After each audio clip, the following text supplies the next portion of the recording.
Good afternoon, Mr. Hari. Welcome to our platform of College Dunia and our program, Thoughtful Leadership Program. Good afternoon, Apurva, and thank you for letting me in this College Dunia program. You're welcome, sir. So for our viewers, I would want to tell you a little about Mr. Hari. He is currently the Senior Director of GIBS Business School. He is from a strategic business leader with 33 years of extensive experience in directing corporates into new and growth areas. Recognized as highly motivated business leader with a track record of achieving exponential business growth, inclusive leadership style that has helped in handling multifunctional roles of sales, head of marketing, head of HR, and logistics at different stages of his career. He handled these responsibilities with the zeal to drive vision into reality. He is a natural speaker and a trainer to all age groups and enjoys being with people. Mr. Hari, welcome on our platform. Thank you so much, Apurva. Pleasure is mine. Sure. So, sir, we would start with our first question. So, sir, you have held leadership positions in top corporates like MRF, CEAT, Tata Group, and a lot other companies as well in your professional career, but stayed connected with the education sector. What are the key factors that kept you connected with the education sector? Well, it's not just one or two reasons, probably more than three, but to think of two or three very strong reasons that kept me always connected with the education sector is,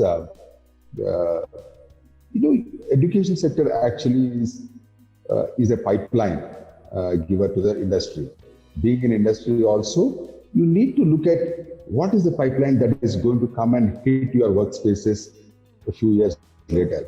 So I believe in the last 2 decades, I always stayed connected to have a sneak preview of the pipeline that's going to come and hit our office spaces. That being one strong factor. The other factor is only in the educational institutions you will find a lot of research being done, and a lot of research work actually gives back to the industry in the form of organized theory, which helps in building up better practices in the industry also. So staying connected with the industry, with the education industry, always helped me to also stay connected with the research work that was happening, mostly in the management education and management business schools. And the third factor, obviously, is a selfish factor. You stay young if you stay connected with the students, and all the pressures of the corporate life will just vanish if you spend time with the college group, young, vibrant, young minds, and especially in business school, you will find really, really bright minds, and you will be a big beneficiary staying connected with them. So these, I think, would sum up the factors that helped me or that pushed me to stay connected with the education sector, mostly the business schools. That's really nice to hear, sir. So, sir, moving to our next question. Being the Senior Director of GIBS Business School, what is your philosophy of leadership and how would you describe your leadership style? Nothing really extraordinary. I always believed in a leadership philosophy of learning from each other in any enterprise that you are in. It could be a college campus, or it's which I'm in now, or the corporate body. An organization which is an eternal learner actually benefits in the dynamic situation that the world is going through.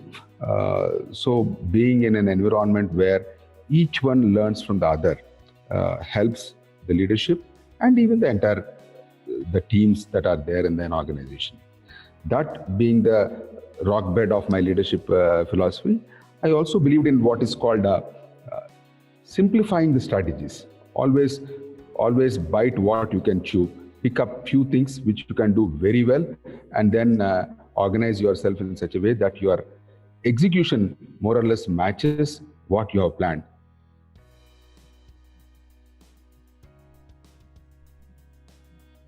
Other leadership style or a philosophy that I believed always is especially in corporates and also in education institutions these days. Meetings are great, what you call ways of strategizing and planning out things. I always believe that meetings should be very, very crisp and objective oriented. Have very limited meetings, but have meetings which are very decisive. And then you will find out that if you do very decisive meetings, people actually wait for those meetings rather than people saying another meeting is a bore. Meetings should give results. That has been my leadership belief, that when you get people together, the collective brains have to actually result in much better decision making than an individual decision making.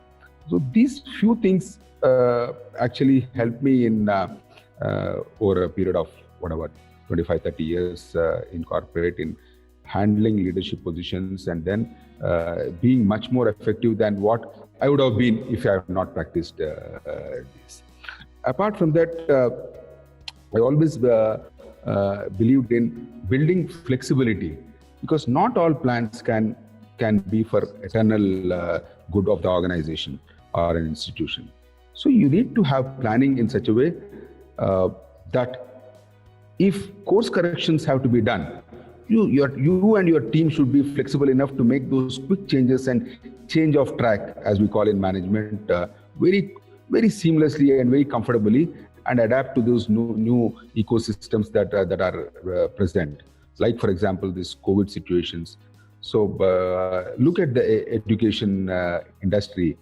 It had to quickly move from a physical class scenario to an online lecturing mode.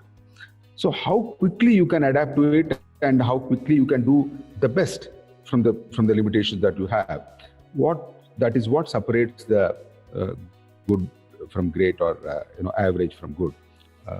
My belief in what you call having this ingredient of flexibility actually helped teams in corporations or in institutions where I have worked.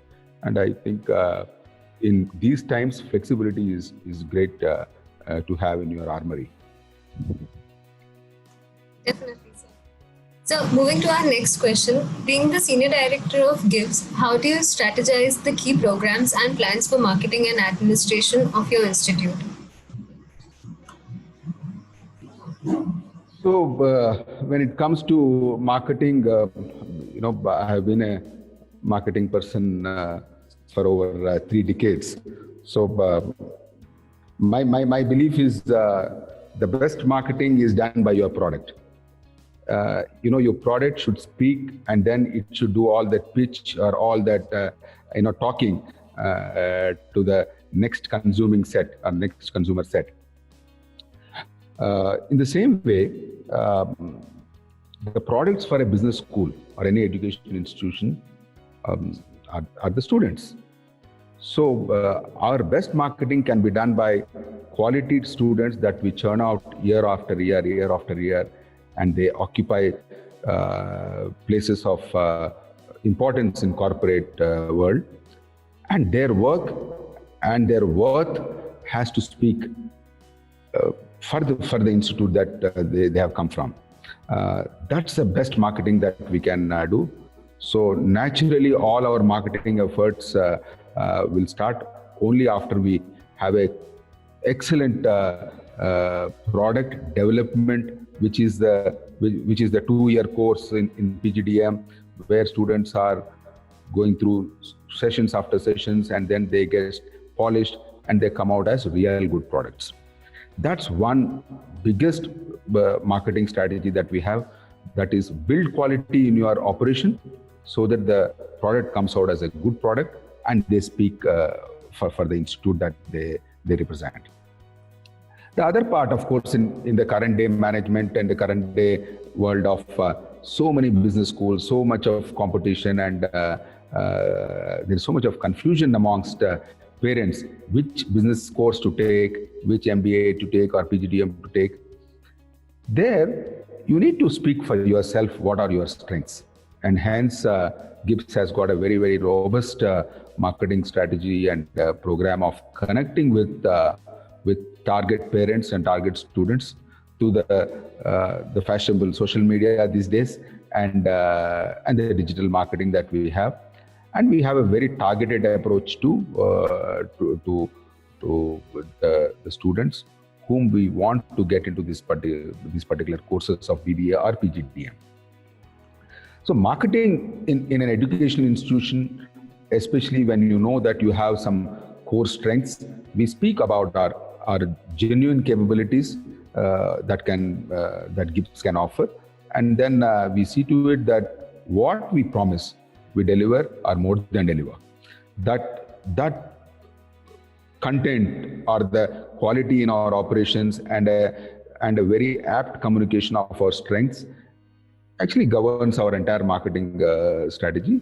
And we also kept it quite flexible considering the times that we are in, and we do a lot of webinars, we do a lot of panel discussions to see that all our target customers in the form of parents or students are attracted by the quality of programs that GIBS does. And then they see merit in coming to GIBS and putting their children or their wards into this institute of learning. Agree with you, sir. So moving to my next question, the education method and system in India and abroad are designed very differently. And since you, in your career, you were associated with several Western universities, what can an inbound student gain from studying here in your institute? When you say inbound student, I presume that students from foreign universities coming or who have their basic education in abroad and coming and doing a program in GIBS or. Yes, sir. See, I believe that the benefit that a foreign student gets taking a course of postgraduate diploma in management in GIBS, or for that matter, any good business school in India, is much more than what an Indian student can probably benefit from postgraduate program in abroad. I say this with, in all honesty, because the challenges and the parameters that India as a market poses is much more than what probably the European market or American universities where they study. See, it's a different world that a foreign student will come and face in India. From the moment he comes and takes up the course, the cultures, the languages, the diversity, the demographics of India itself is a huge subject that he will learn. When a management student gets into a course, he needs to understand all these demographics and cultures much better way, because we are operating in a global scenario where the market is the globe. The benefit of study in India, in particular in GIBS, if I can say so, is exposure to so many projects which are very real life projects in Indian markets, and then they will get a first-hand view of world's second biggest market after China. It's a world by itself. It's a globe by itself. So the exposure to Indian markets and education in Indian market actually presents them a situation of global business education. And our courses are very nicely designed, especially in progressive business schools in India. They have incorporated courses like artificial intelligence, data management, then IoT in business management curriculum, which probably in most European universities they have not incorporated. So we are much ahead of time when it comes to incorporating the newer things that management discipline is offering, the newer disciplines. So the benefit that the exchange program student gets here, or a foreign student gets in GIBS doing a management course, is much, much better. Yeah. Okay, sir. Sure. So yeah, or maybe I can probably add one more. I had experience of teaching in American universities. I mean, they actually look for good lectures and good personal interaction with the professors, which is very limited there in those universities. There's a lot of blended learning, online, self-study is very high. So here in India, we do a lot of spoon feeding. The students are at a great advantage that, the professor actually gives a PPT, then he gives notes, he gives reference books. I mean, all that is not possible in abroad. So that self-study, and then they'll feel so elated that so much is given on a platter to them in a business education course in India. That is definitely true, sir. So moving to my next question, how does the curriculum of GIBS ensure the best practice of industry? So we have spent a lot of hours in designing this, especially this PGDM course for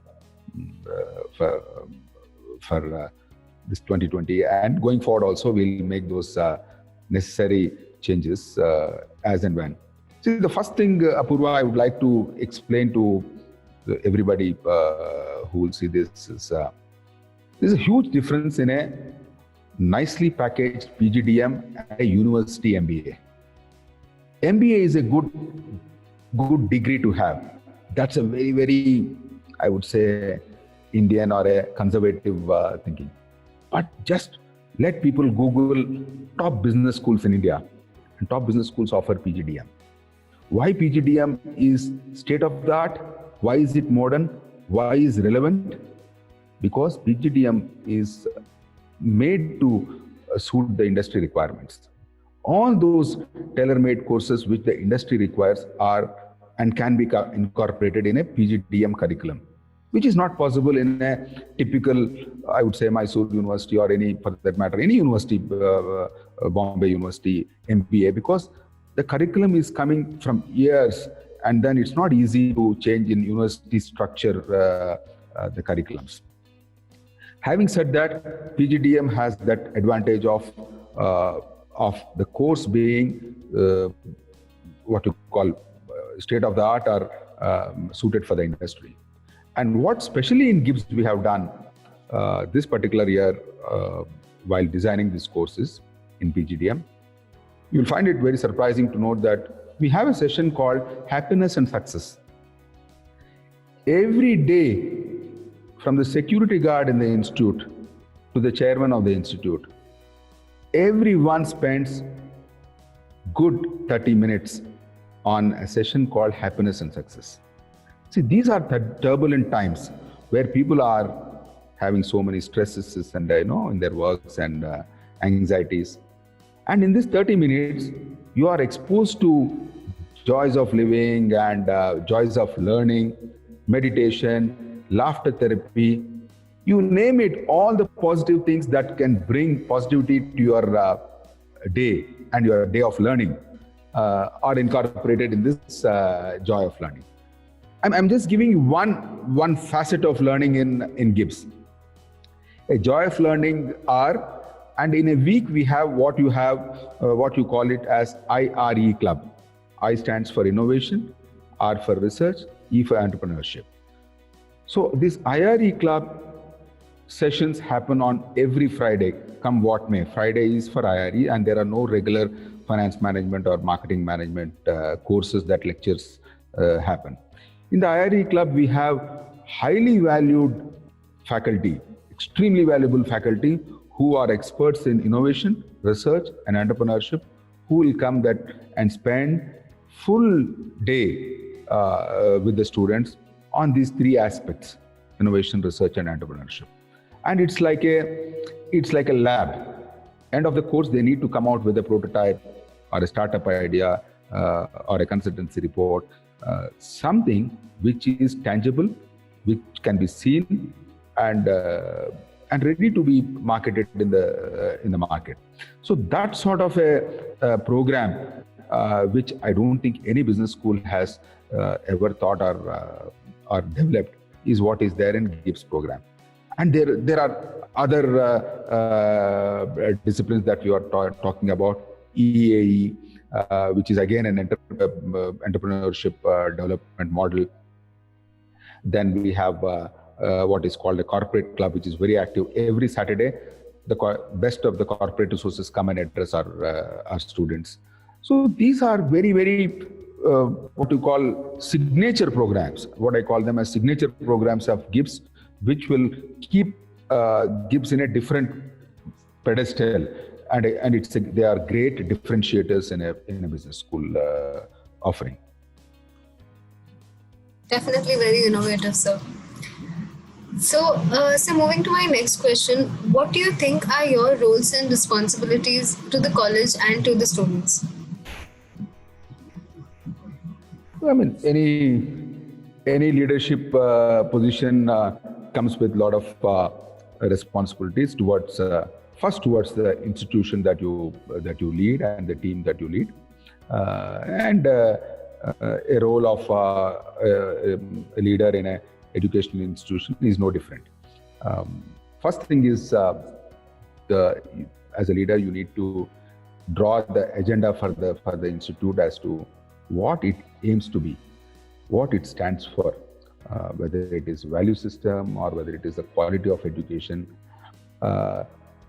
This particular what you call visions and missions are to be stated very clearly to your team members, and the team members have to get aligned in a very congenial way to work towards it.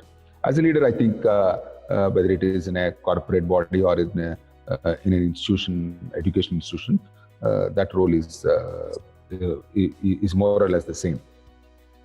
But apart from that, in education institutions, the leadership role is much more than making strategies for the business school or aligning the team. It's much more because it's a institution of learning. Wherever learning element is there, you need to be a self-learner first. You need to be an eternal learner to understand what are the requirements of the consuming world.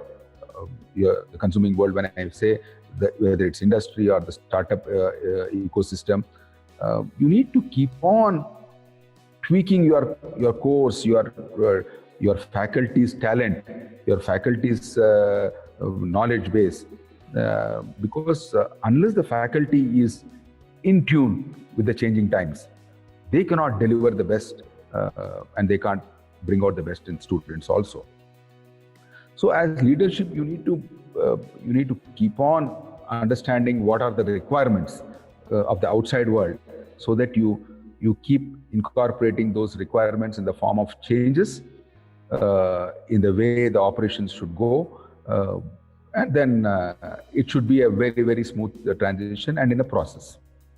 The other point I would like to stress here is most of the education system, you need to have some threshold programs and threshold operations which should be autopilot. You know, in a typical B school, there are HODs and faculties who should take those regular classes, and the theoretical framework has to be imparted very, very comfortably without any disturbance. That base should be given comfortably.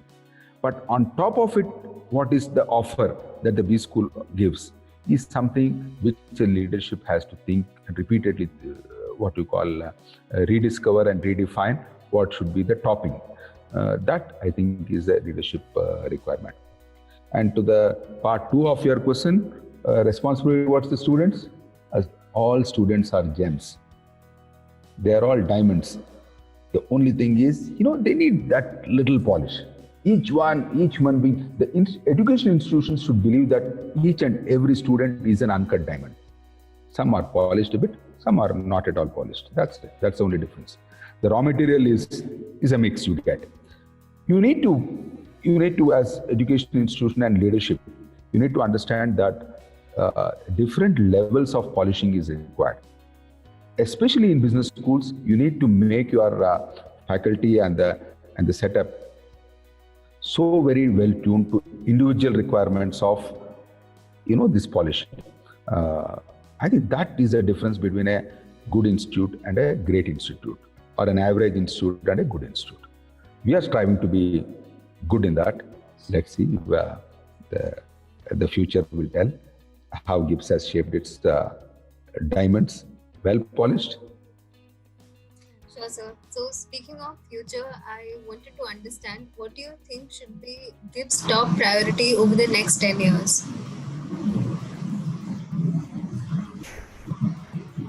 With COVID hitting us, honestly, next 10 years is never in our what you call most of the leaders' minds these days. But without a vision, there is no way any institution can move. But we are quite clear that in the next 10 years, we want to be a name that stands for the value it has promised to the world in terms of bringing out business management students out. I, for one, will not say that GIBS will be the next IIM or the next Harvard or this thing. That's not where we are also aiming or looking at. Probably, what we visualize is in the next 8, 10 years or 12 years, we need to be a business school which gives a good set of students back to the industry, and their work should speak for themselves. They also should have a very strong IQ, EQ, and we also call it SQ, spiritual quotient also.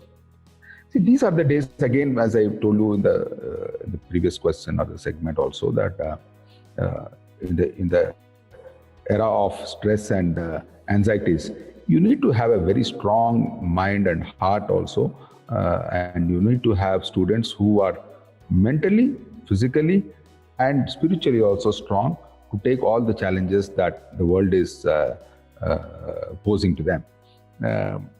GIBS students should be different from a normal business school when it comes to levels of emotional quotients and spiritual quotients, along with the intelligence and exposure to the modern disciplines and management. We are very keen that each and every student should be having the best of the modern technologies and the modern learnings of modern disciplines in their bag, and they should also have those good traditional Indian values of compassion, collaboration, and care. That's where we are attempting and trying to bring out our students, and the next 10 years should strengthen our belief that we can make that different products that other education institutions are not able to do. Sure, sir. So, moving forward, what would you like people to know about your institute going forward? So, first thing is GIBS Business School is a business school which is a true business school. When I say true business school or the real business school, it's not an educational institute which is going to give you pharmacy bachelor's degree or a law degree or a sciences, commerce, and all that. We don't want to be there everywhere. We want the world, or we want this part of the world to know GIBS as an institute which is competent in bringing out business management students. That's our core competency. We want to play on our core competency of bringing out good business management students, and that itself will keep us in a different slot when it comes to perception of people. Apart from that, as I told you in the previous question, we want our institute to be known as a student, as an institute that brings out students who are strong on not just subject and quantitative techniques or software or this, but they are also very strong and good individuals who make good team members when they start off their career and contribute well to the position that they take up in corporates. That's great, sir. So, what do you see as GIBS' greatest strengths?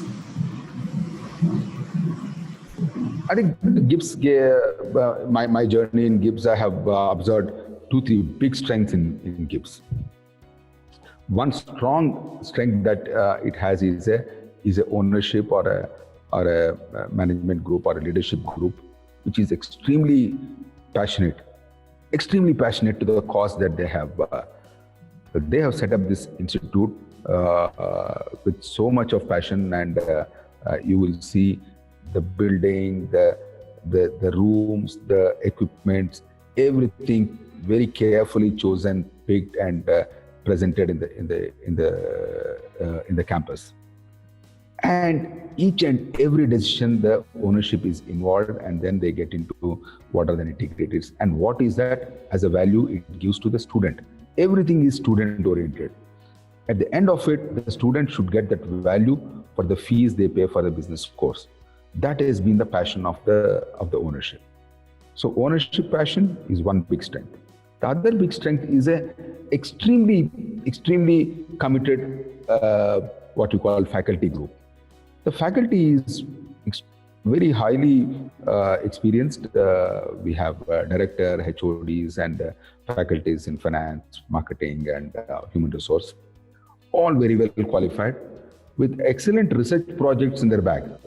They have done enormous research. We have PhDs with excellent research work that they have done in different fields. But despite all this research work, they are very humble and amicable, and unlike a professor that you see in a normal business school, highly approachable.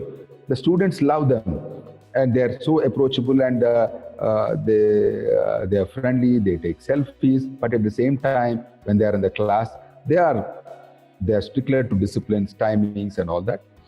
So all this comes from a faculty which is extremely committed to the cause and knowledgeable, ever learning.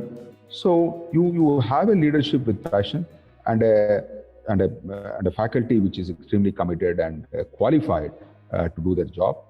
And to the credit of the management, they have brought in very talented external faculties and guest faculties whenever the small requirement also was felt. So where there is small gap when it comes to talent in giving the learning, that was filled up with experts from outside. So you will have all gaps plugged very well when it comes to learning and development or the faculty discipline. And to top it all, the big strength again is its new building. It's so modern. You people must come and see the college with all the new technology, AV, and smart boards and all that. So all this gives a very strong, excellent destination for business education. Surely, sir. So what are some of the biggest challenges you see both for higher education in general and for GIBS specifically? The challenges for higher education or for GIBS are no different from the challenges that the country is facing or the world is facing. Starting from COVID, or when did it start? January or so. I think these challenges are emanating from the pandemic and resulting in economic and employment challenges in most economies.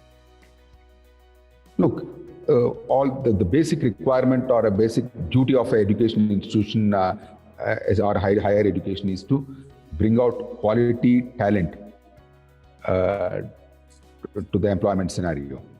But if there is a challenge in companies taking people for employment, or for that matter, if there is challenge in startups getting successful, and if the general economy is not so great, the challenge of placing these people, highly qualified, extremely useful talent, in jobs will be a challenge. That challenge is very much what we call identified. What are we doing in GIBS to thwart this challenge? We are making our course adequately tailored, made for these changing requirements. Like, for example, we brought in things like artificial intelligence. There is so much of technology taking over normal operations which were there in the past. We give a lot of the training and on entrepreneurship, because if jobs are going to be a big challenge, you can be an employee yourself. That has been the motto of GIBS. So good number of hours of entrepreneurial training and sessions from entrepreneurs are brought in so that the challenges of employment are taken care of. The other challenges which are different from employment and the general economic challenges are the challenges that are there for the new generation. There are so many distractions. There are so much of mobile telephone and screens coming into their lives, and it's not easy to get focus onto the task that you are supposed to do. These are the challenges of every institution, but we, in our entire curriculum and the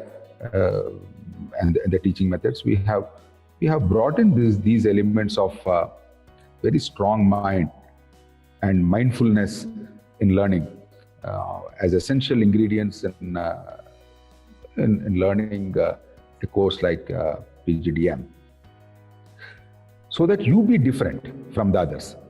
The entire world is getting competitive, and the survival of the fittest, if that is what is the need, you need to be fit. You need to be extremely different from what others are in your set, and you should be in the consideration set. So we are trying to meet these challenges with our own programs and the design of the program. All right, sir. So moving to my last question. Any specific message to students or parents who have doubts in their minds or are unclear on management education as an option? Oh, management education as an option is an evergreen option. Not because we are managing a business school. Look, good times or bad times, management education or a post-graduation in management is a best option, because the world is actually requiring multi-talented people who are specialists in their own way, but have a general managerial skills. That's a need today, and going forward, it's going to be much bigger. You may be a scientist, but you need to know how the entire laboratory works, and what are the financials there, what are the budgets there. So general managerial skills and general management skills are going to be the need of or a requirement for each and every specialist. And even if you would like to be a generalist, a management is the best option, no doubt on that. Also, in the context of technology being a big change that has happened over the years, people who are into technical education and science and Internet of Things, etc., they also benefit a lot from management education. You need to have a good specialized education, artificial intelligence and IoTs and all that. That's fine. But then going forward in your own career, it helps to have a management in your bag, management education in your bag, because you're not going to be an operator for eternity. You need to grow in your career, and business management will give you a good bird's eye view of how organizations work and how organizations grow. That broad spectrum learning is possible only in business education, which I'm afraid an engineering degree or a research in botany can probably not give. So MBA is a great option for all undergraduates who come out and want to take a PG. It's a very safe option, especially in difficult times, and in good times it will have enormous opportunities of employment. And if you want to be on your own, nothing like that. MBA gives you the wholesome knowledge to be a businessman who can start on your own legs. So it's a wholesome package. It's a wholesome package. I would say it's a good buffet. You pick everything that you want in business education, and you have a good knowledge of everything. Thank you so much for coming on our platform, sir. It was really nice having you here. Very insightful conversation. We learned a lot about business in general, about GIBS, about you. Thank you so much for coming on our platform. Thank you so much, Apurva, and thank you, College Dunia, for this opportunity for GIBS. Thank you so much.